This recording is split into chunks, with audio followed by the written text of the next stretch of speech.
I am here with Dale Mezzacappa from the Public School Notebook. How are you doing today? Pretty good. How are you? I am great.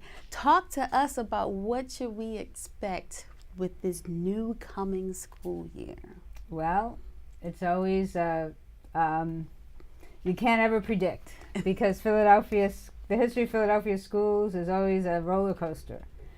So I can focus in on a few small things, or not so small things, but interesting things that are happening. One is that the school district website has been completely overhauled, and they're still building it up, but it's much nicer looking so far. And the question is still out as to whether people used to navigating the old site are going to be able to find all the information they want, but it's trying to be much more user-friendly for parents, and they've divided up into parents and educators and students, and there's a bullying hotline right on the homepage. So that's one thing that's changing. But in the larger sense, what is the condition of the Philadelphia School District, and what can parents and teachers and students expect this year? The school district is in a kind of a lull right now of relative stability. It's constantly fighting an uphill battle to get enough revenue to match its expenditures. It's going to end this fiscal year with a very small surplus. Small for Philadelphia, it's a $3 billion budget, it's $33 million. But without additional revenue, either from the state or the city or both, next year, 2019, it will end the fiscal year with a deficit or a shortfall of over $100 million. So I would look for, this year, the school district declined to ask the city council for additional funding. I would look for them asking city council for additional funding in next spring. In part to pay for a new teacher's contract. The district went 5 years without a teacher's contract. They finally settled. It was not cheap, but it was fair to the teachers. A lot of the teachers still wound up losing thousands of dollars over this impasse or this inability to reach an agreement. So they will, the teachers should be happier this year than they were last year because there is finally an agreement now. But the school district will need to plug, its expenditures are growing at almost twice the rate of the amount of money it has available from the state and the city. And the biggest drivers of costs are charter schools, pensions, and debt service. Right. So after a lot of cutbacks a few years ago, the counselors were cut, nurses, arts, music, a lot of that has been restored, along with, for instance, bilingual counselors and additional programs for non-English speaking students, which is a growing population within the school district. And it's sort of on, as I said, a relatively stable financial footing at the moment, but that's going to change. The other thing is that the School Reform Commission, the 5-member body that runs the school district, looks very different this year than it did last year. There's 3 new members. The chair is Joyce Wilkerson, who used to work in City Hall as for John Street. Estelle Richmond, who has run the DHS for the state and worked in the federal government as well. And Chris McGinley, who's a longtime educator, started out in Philly, has been a superintendent in 2 suburban districts. So the dynamic at the SRC has changed quite a bit.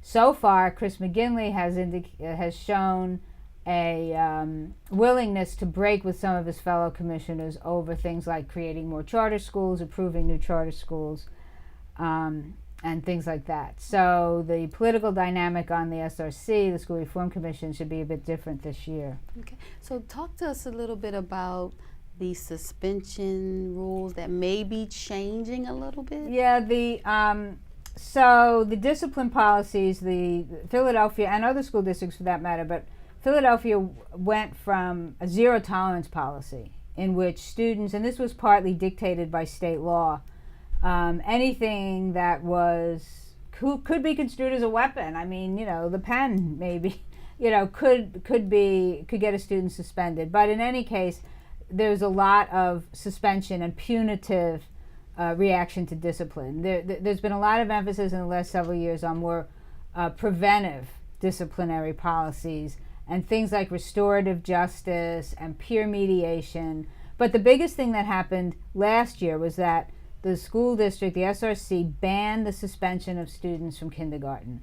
And believe it or not, quite a few students were suspended in kindergarten, even in preschool, for bad behavior. And a lot of advocates, parents groups, and so on objected to this, and so the SRC did ban suspensions of kindergarten students. Advocates have been pushing the district to extend that ban up to the 5th grade and not use suspension, which means kids miss school. And when they miss school, they fall behind. And when they fall behind, they tend to act out. So it creates this vicious cycle of downward spiral of bad student behavior can do that. So the advocates are going to push very hard this year for that ban to be extended up to the 5th grade. The school district's response so far is that they don't disagree. They agree that this would be a good idea, but they say it cannot be done overnight, that a lot of teacher training is involved, a lot of professional development so they know how to handle disruptive students in ways that will be productive. And right now, their main training and their main recourse is to basically just get the child out of the classroom for a while.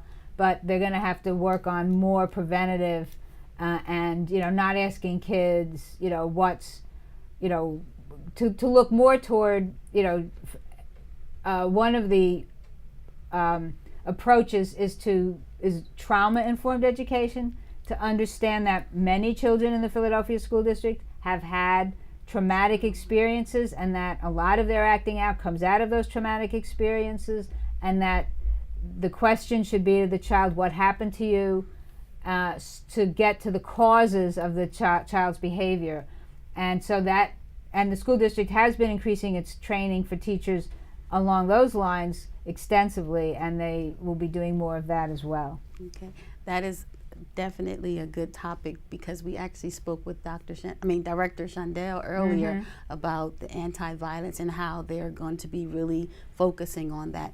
So where can parents go to get more information on bullying? What's the website and information they can look for? Well, the school district has right on its homepage right now, a bullying hotline.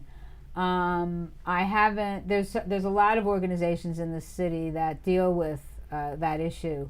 I think that they should definitely take advantage of the hotline that's on the district's website, and to talk to their teachers. There's the mental health clinics in the city. Talk to teachers and principals, and go to the whatever resources that they can to get emotional support for their children. Okay. Thank you so much for taking out the time to talk with us. I am Amanda from PhillyCAM, and I thank you for tuning in. Be sure to go to our Facebook and our YouTube pages and all of our social media sites to get the rest of the interview and to keep tabs on what's going on. Thank you, and have a good evening.